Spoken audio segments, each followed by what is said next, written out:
நாமக்கல் நைனாமலை அடிவாரத்தில் அமைந்திருக்கும் ஸ்ரீ பாலவாராகி சமேத ஸ்ரீ கேதார பைரவலிங்கேஸ்வரர் சுவாமி தெய்வீக திருமண விழா.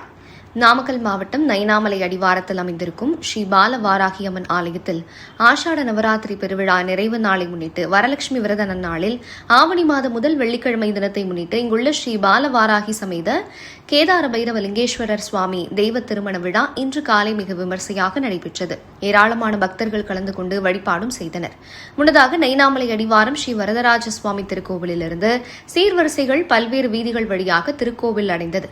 பின் ஸ்ரீ பாலவாராகி அம்மனுக்கு ஸ்ரீ கேதார பைரவலிங்கேஸ்வர சுவாமிக்கு இந்த திருக்கல்யாண வைபவம் நடைபெற்றது. நாமக்கல் மாவட்டம் நைனாமலை அடிவாரம் ஸ்ரீ மாதங்க மகரிஷி மடாதிபதி ஸ்ரீ அனந்தநாதர் சுவாமிகள் விழா ஏற்பாடு செய்து ஆசி வழங்கினார். இதில் அகில இந்திய கிராம கோவில் பூசாரிகள் முன்னேற்ற சங்க நிறுவனர் திரு ஜமீன் மணிவேல் அவர்கள், மாநில முருகபக்தர் அணி தலைவர் சுதிர்சுவம் அவர்கள், பூசாரி சங்க கோட்ட தலைவர் திரு போகர் மாதேஸ்வரன் அவர்கள், பூசாரி சங்கம் சேலம் மாவட்ட தலைவர் திரு ரமேஷ் அவர்கள் கலந்து கொண்டு சிறப்பித்தனர்.